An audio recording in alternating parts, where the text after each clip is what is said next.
This is Sergeant Swordstaff recording this video for a second time now. And like I said, I'm going on a bit of a rant about the current state of tier 8s in World of Tanks.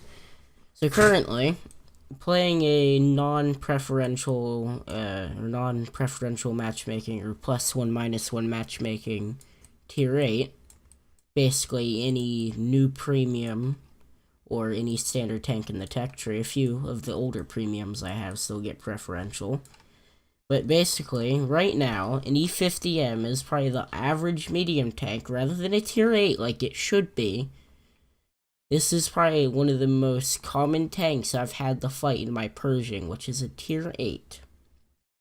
Now bear in mind, I can't even pen this thing from the front with standard AP ammo or the, what's it called ammo? The premium rounds, APCR. I can maybe pen this small area up here, but let's be honest, the Pershing's gun isn't that accurate, so I'd have to be at point blank range and load gold ammo to be able, or premium ammo, to be able to pen this E50M.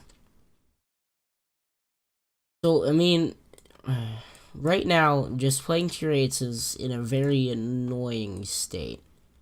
To the point where, tier 8s used to be really good credit grinds for the most part.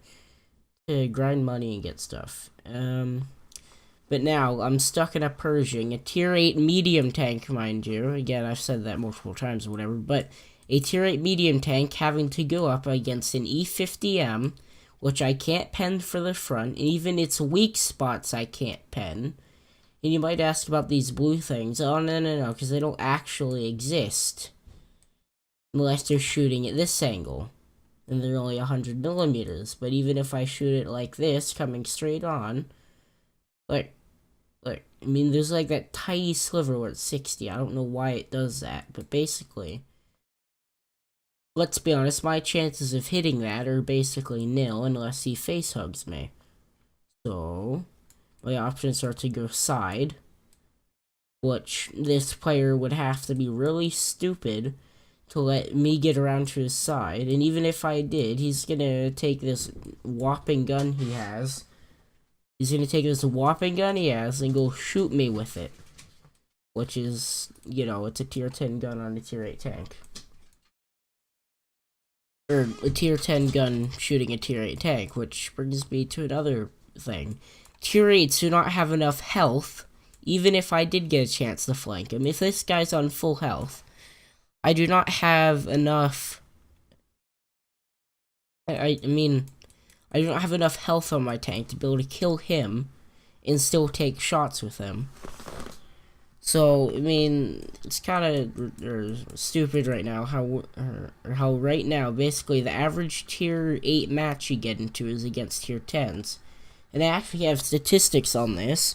I played 10 games in my Pershing and, not Churchill, Pershing and, what's it called? The British thing. I don't know why I'm drawing a blank. Let me just check World of Tanks. I closed the game.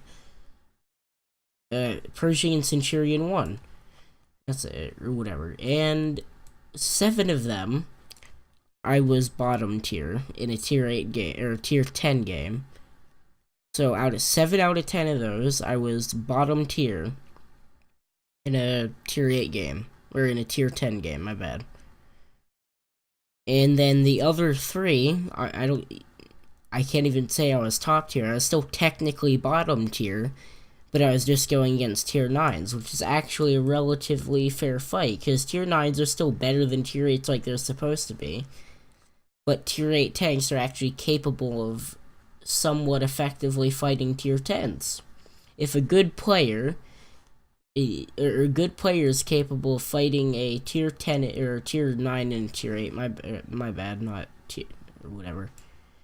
But if this guy comes running at you, face on, and I'm not somebody that bothers to load premium ammo, because frankly, it's just way too expensive for me. I only have 100k, so I can't afford any of that. Especially after just buying 2 new tier 8 tanks. So, I mean, you can't even do anything to this guy. Even like the lower Glacius weak spot that most German tanks have. I can't even aim there and pen his armor. Like, best case scenario for me is he comes over a ridge and I get maybe one shot into his lower glaciers. Or maybe if I'm lucky I can get to track him and then shoot into his lower glaciers or something if he's coming over a ridge. But, I mean, most people at tier 10 are aware of their tank's weak spots, so they would know not to do that. But, so yeah, this is... But a way that I think they could fix this is make it +1 -1 matchmaking, like World of Tanks Blitz has, and it's working fine for them. Yes, they have smaller match sizes and stuff, but I still think that would carry over to PC. And me, including a bunch of people in my clan, we all agree that we'd rather have longer matchmaking times to have +1 -1 matchmaking. But of course, Wargaming would probably never implement that, because that would negate the use of gold ammo.